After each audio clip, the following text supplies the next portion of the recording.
The desperate call. The message burst through the tranquility of deep space like a desperate scream. In the central communications hub of Kilari Prime, Operator Zilia's slender fingers trembled above the translucent control panel. The universal distress code pulsed on her screen, a simple pattern recognized by every spacefaring civilization. Her large, iridescent eyes widened as the transmission clarified. "This is High Speaker Malin of the Kilari Confederation. We are under attack by an unknown hostile force. They've breached our outer defenses. Millions are dead. Our weapons have no effect. Please, anyone who receives this, send help." The message repeated 3 times before cutting to static. Zilia's skin faded from its normal vibrant violet to a sickly gray as she forwarded the transmission to her superiors with highest priority markers. The Kilari were not warriors. Their species had evolved on a gentle world with mild climate and few natural predators. Their civilization valued art, scientific exploration, and peaceful exchange. Their ships carried no weapons. When faced with this unprecedented assault on their homeworld, they did the only thing they could. They screamed into the void, hoping someone would answer. The distress call bounced through dozens of systems. Most recipients responded with diplomatic sympathy, but offered no action. The Kilari were nearly 4,000 light-years from the galactic core. By the time anyone organized a response, it would likely be too late. But at the edge of charted space, the message reached a world classified as something else entirely. Earth. Designation: Deathworld. Captain Ilara Reeves stood with her hands clasped behind her back, staring at the holographic display in the command center of Earth's orbital defense station Aegis. Around her, officers worked quietly at their stations, occasionally glancing at their commander's rigid posture. "Play it again," Reeves ordered, her voice calm despite the tension radiating from her shoulders. The message from the Kilari repeated. Reeves had never met a Kilari personally. Few humans had encountered alien species since Earth's relatively recent acceptance into the Galactic Concord, but she recognized the patterns of the attack from classified intelligence briefings. "Analysis," she asked. Lieutenant Chen, the chief communications officer, cleared his throat. "The attack pattern matches 3 similar incidents in the past 2 standard years, Captain. All at the edges of known space, all resulting in complete devastation of the defending population." Reeves nodded. "And the Concord response?" "Investigative committees have been formed," Chen replied, unable to keep the bitterness from his voice. "No direct military action has been authorized." Reeves wasn't surprised. The Concord was primarily composed of species from gentle worlds, creatures who had never evolved through the brutal process of constant survival that had shaped humanity. They didn't understand the concept of fighting fire with fire. "Get me Earth Command," Reeves said. Priority Alpha. The Earth Defense Council chamber was divided, as it often was when military matters arose. 12 representatives from Earth's unified territories sat around a circular table, holographic displays showing the Kilari transmission and data about previous attacks. "The Kilari are nearly 3 months away at our best speed," Councillor Pyle argued. "By the time we arrive, the situation will be long over, one way or another. And if these attackers move on to the next system, and the next," Reeves countered. "This is the 4th such attack in 2 years. There's a pattern forming. Earth has just gained recognition in the Concord," Councillor Jones added. "We should be cautious about military action that might frighten our new allies." Reeves resisted the urge to laugh. Earth had gained recognition, yes, but not acceptance. Humans were viewed with caution, even fear, by many galactic species. The term Deathworlder wasn't a compliment. "Let's be honest," Reeves said, stepping forward. "The Concord doesn't trust us because we're stronger, more aggressive, and more durable than most species out there. They see our military as a potential threat." She paused, letting her words sink in. "But that strength is exactly what they need right now." The room fell silent. Reeves pressed her advantage. "Whatever is attacking the Kilari has overwhelmed a civilization with technology centuries ahead of our own. The Concord worlds can't, or won't, respond with force. We can, and if we don't stop this threat out there, it might eventually reach us here. Council President Jung rubbed his temples. What are you proposing, Captain? The First and Third Fleets. 30 ships, 12,000 personnel. We can reach Kilari space in 85 days at emergency FTL. That's nearly half our defensive capability, Patil exclaimed. If this enemy can destroy the Kilari, they're a bigger threat to Earth than anything in our neighborhood, Reeves replied firmly. The debate continued for hours. In the end, pragmatism won over caution. Earth could not afford to ignore a threat of this magnitude, and the opportunity to demonstrate human value to the Concorde was too valuable to pass up. 2 weeks later, Reeves stood on the bridge of the UESS Thunderstrike, Earth's largest battleship. At nearly 1.5 kilometers long, it dwarfed most Concorde vessels. Its hull was thick enough to withstand direct asteroid impacts, and its weapon systems could reduce a small moon to rubble. To the Concorde, such a ship seemed unnecessarily robust, almost barbaric. To humans, it represented the ultimate insurance policy. Through the viewports, Reeves could see the rest of the fleet assembling, a mix of heavy cruisers, destroyers, and support ships. Each was a testament to humanity's evolutionary path, designed by beings who had never stopped preparing for the worst. All ships report ready, Captain, announced Commander Alvarez from the tactical station. Reeves nodded, then pressed a button on her chair, opening a channel to the entire fleet. This is Captain Reeves. In 5 minutes, we depart on the longest journey humanity has ever undertaken. We go to the aid of a people we've never met, against an enemy we don't understand. She paused, looking around at her crew, men and women who understood what it meant to be born on a world that had tried to kill their ancestors every day. The galaxy has spent the last century wondering why Earth produced beings like us, stronger, more resilient, more adaptable than most. They feared us for these qualities. Reeves' voice hardened with conviction. Today, we show them why these qualities exist. Today, we prove that being born on a death world wasn't a curse, it was preparation. Throughout the fleet, 12,000 humans listened. Unlike the gentle species of the Concorde, they understood the harsh truth that sometimes survival required battle. They were the descendants of those who had endured ice ages, predators, disease, and their own warlike tendencies. If any force in the galaxy was prepared to face an unknown horror, it was them. Transit in 30 seconds, called the navigation officer. Reeves settled into her command chair as the massive engines powered up. Send a message to Earth Command. Operation Guardian is underway. She looked out at the stars. The same stars that had watched impassively as humanity clawed its way up from the mud. Let's go show the galaxy what Deathworlders can do. The great ships vanished into FTL, leaving Earth behind. A deadly world sending its deadly children to face an enemy that had never encountered true predators before. 80 days into their journey, the fleet dropped out of FTL in an uncharted system for routine maintenance and sensor suites. As they prepared to resume their journey, the long-range sensors detected an anomaly. Captain, we're picking up an unusual energy signature, reported Lieutenant Kwan from the science station. It matches the patterns described in the Kilari distress call. Reeves' eyes narrowed.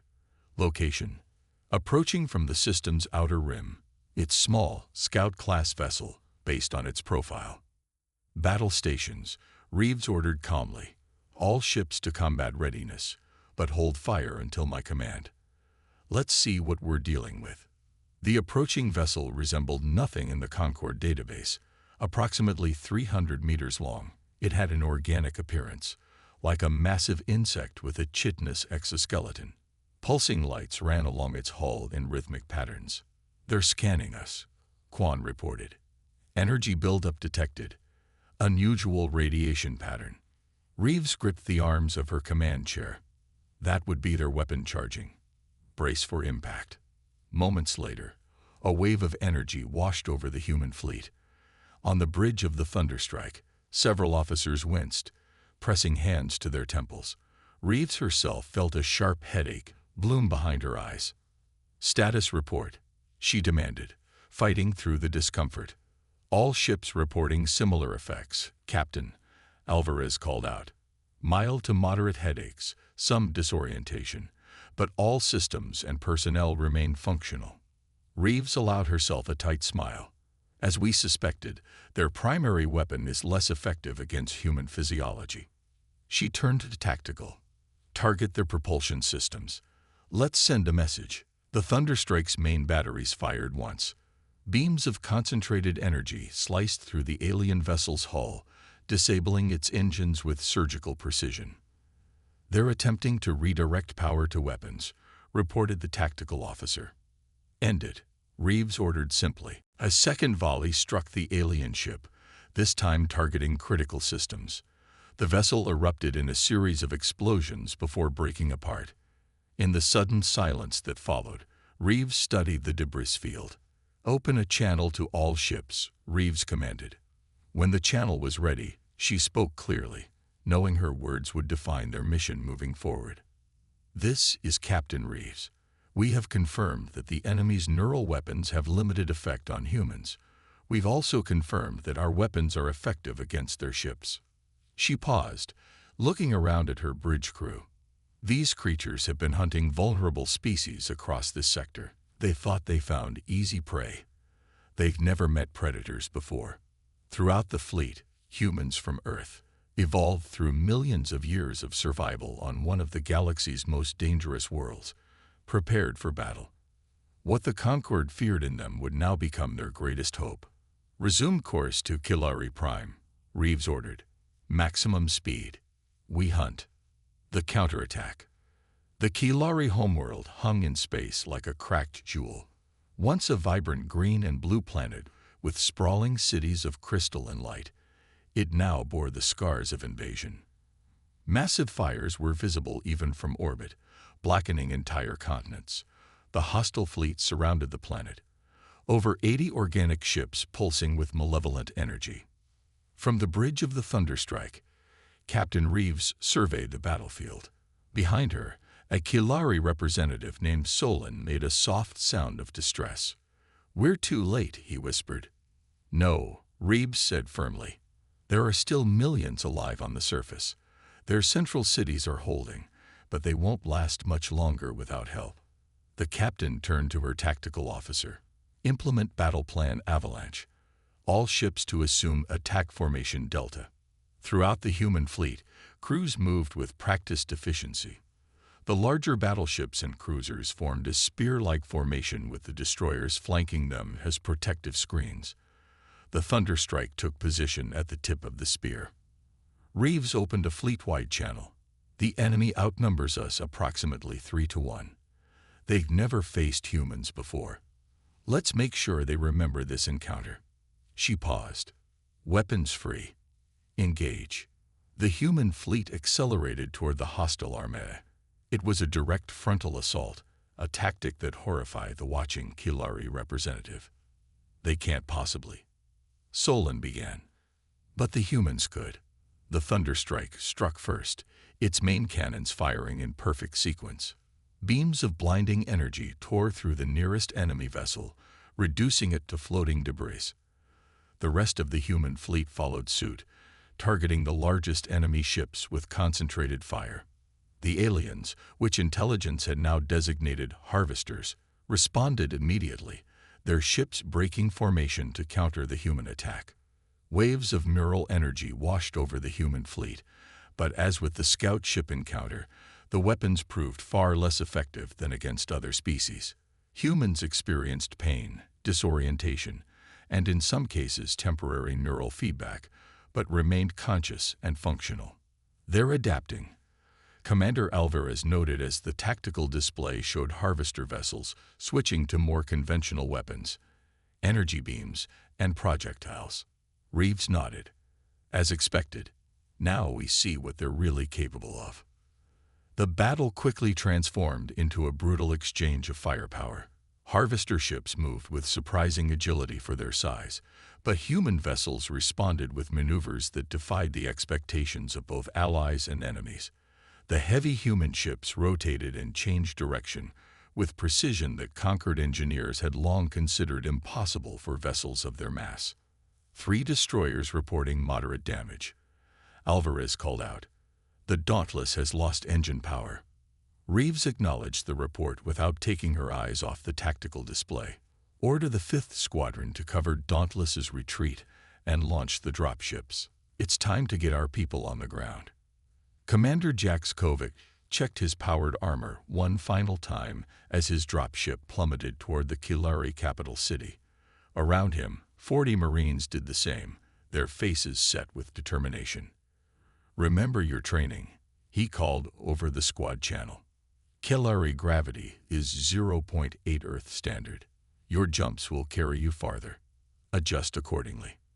The dropship shuddered as it entered the atmosphere, Harvester defensive fire exploding around them. Kovac gripped his rifle tighter. This would be humanity's first ground engagement with the enemy, and as squad leader, he was determined to set the standard. 30 seconds to touchdown, the pilot announced. "LZ is hot. Repeat, landing zone is hot." The ship's bay doors opened, revealing a scene of chaos below. The Kilari capital, once a marvel of architectural beauty, was partially in ruins. Harvester ground forces swarmed through the streets, pursuing fleeing civilians. The aliens resembled large insectoid creatures with multiple limbs and segmented bodies, their carapaces gleaming darkly in the fires of the burning city. "Go, go, go," Kovac shouted as the dropship hovered 10 meters above a central plaza. The Marines leaped from the bay, their powered armor absorbing the impact. Kovac hit the ground and immediately opened fire on the nearest Harvester soldiers, his rifle spitting high-velocity rounds that punched through their armored carapaces. The effect of the human arrival was immediate. The Harvester ground forces, accustomed to facing physically weaker species, found themselves confronted with enemies in powered armor that enhanced their already formidable strength. Human Marines moved with shocking speed, their armor systems compensating for the lower gravity to prevent overshooting.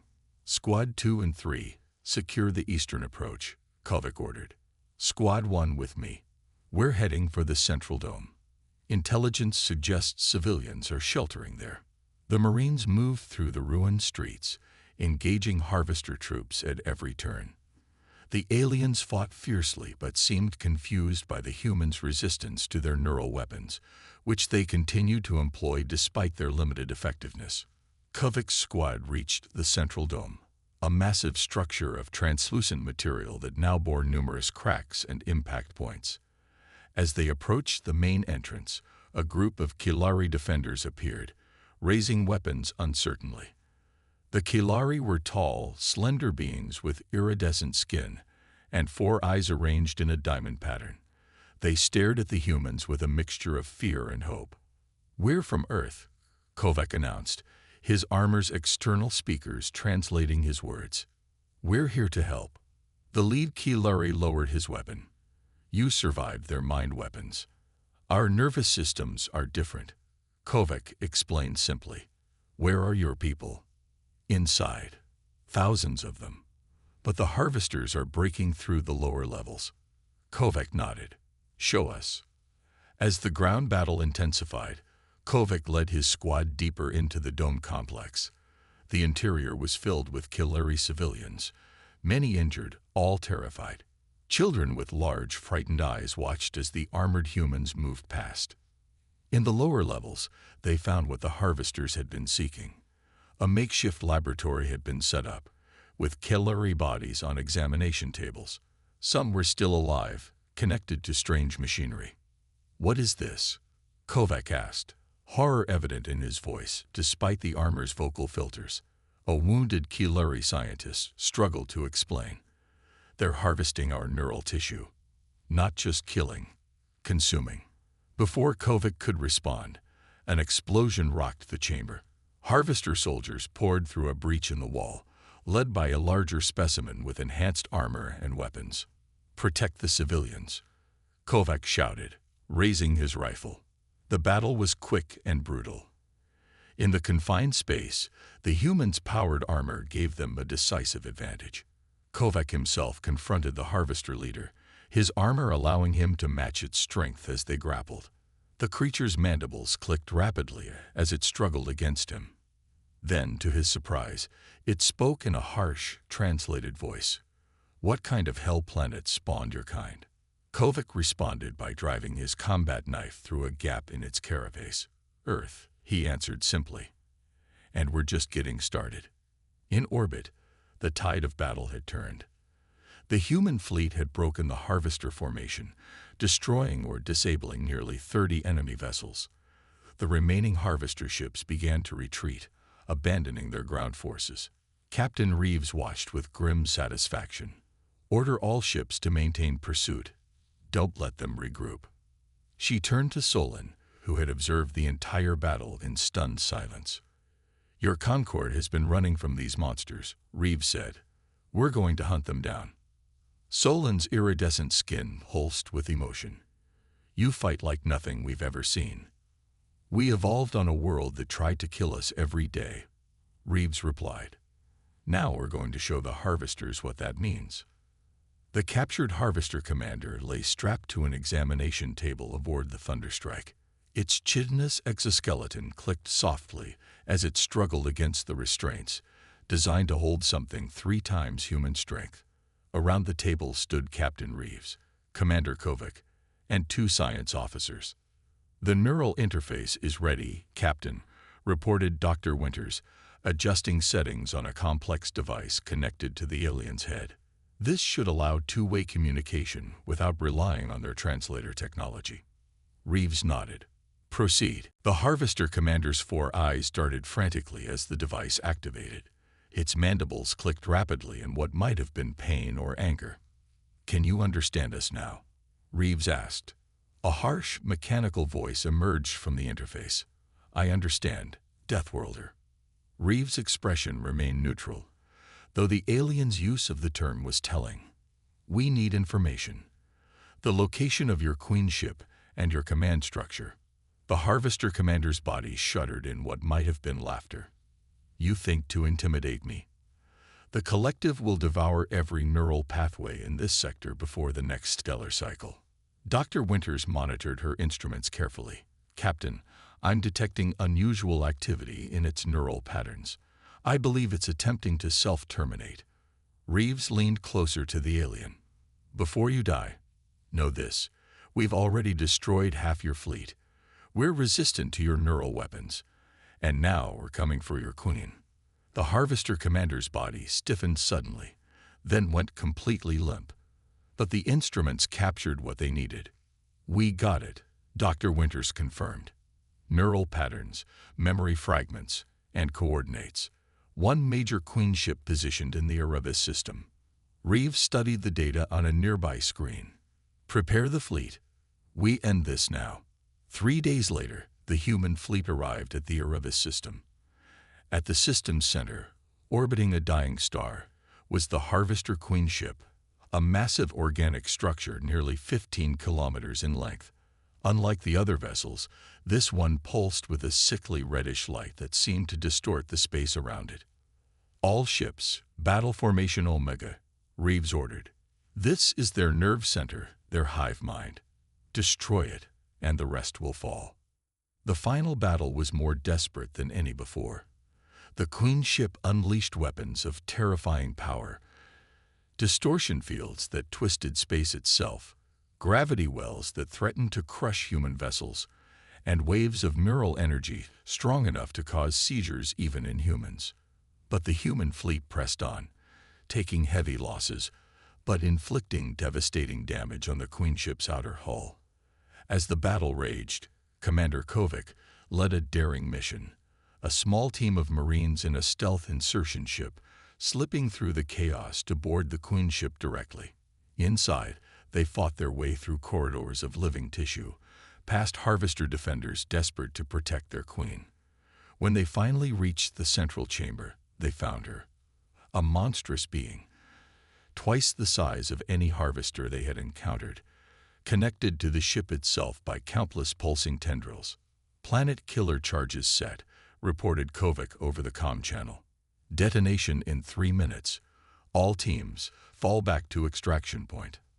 As the human team retreated, the Queen unleashed a final psychic assault, a wave of pure hatred and fear that staggered even the hardened Marines. But they pushed through, reaching their ship just as the first explosions began to rock the massive hive vessel.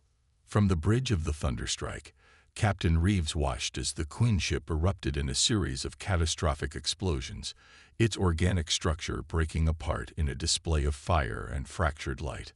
All remaining harvester vessels are powering down, reported Commander Alvarez. Their systems appear to be shutting down completely. Reeves nodded, understanding. The Queen had been their central intelligence, their controlling mind. Without her, they were just empty shells. 3 weeks later, representatives from the Galactic Concord arrived at Kilari Prime. They found a planet scared but healing, protected by a fleet of human warships. In the central dome of the capital city, now partially rebuilt, Captain Reeves stood before the Concord Assembly. For centuries, your civilizations have viewed humans with suspicion and fear, she said, addressing the gathered representatives. You called our world a death world and treated us as potential threats because of our strength, our resilience, our capacity for violence. She gestured to the rebuilt city visible through the dome's transparent walls. Today, I ask you to see these qualities differently. The same evolutionary path that made us strong enough to survive Earth made us strong enough to stand against the harvesters when no one else could. Solon, now appointed as Kilari ambassador to Earth, stepped forward. The humans did not hesitate when they heard our call. They traveled farther than any of their kind had gone before to save a species they had never met. They risked their lives for us, and many gave those lives. The Concord High Speaker, a being of ethereal beauty from one of the oldest races in the galaxy, studied Reeves thoughtfully. Perhaps we have been limited in our perspective. The qualities we feared in humans may be precisely what our peaceful coalition needs. Reeves smiled slightly. We don't want to be your warriors or your police force, but we are prepared to be your shields if necessary. Earth understands what it means to fight for survival. We always have. As the diplomatic discussions continued, Reeves found herself on a balcony overlooking the city. Commander Kovac joined her, his arm still in a sling from the final battle. Strange to think, he said, looking up at the stars, that all those centuries of struggle on Earth, all that evolution in a harsh environment, was preparing us for this moment. Reeves nodded. The galaxy needs Deathworlders after all. What happens now? Kovac asked. Reeves watched as lights began to appear across the city, Kilari returning to their homes, beginning the long process of rebuilding. Now we show them that we're more than just good at fighting. We're good at building, at healing, at creating. She smiled. But first, we make sure the harvesters never threaten anyone again. Across the stars, the message spread. The Deathworlders had come, and the galaxy would never be the same.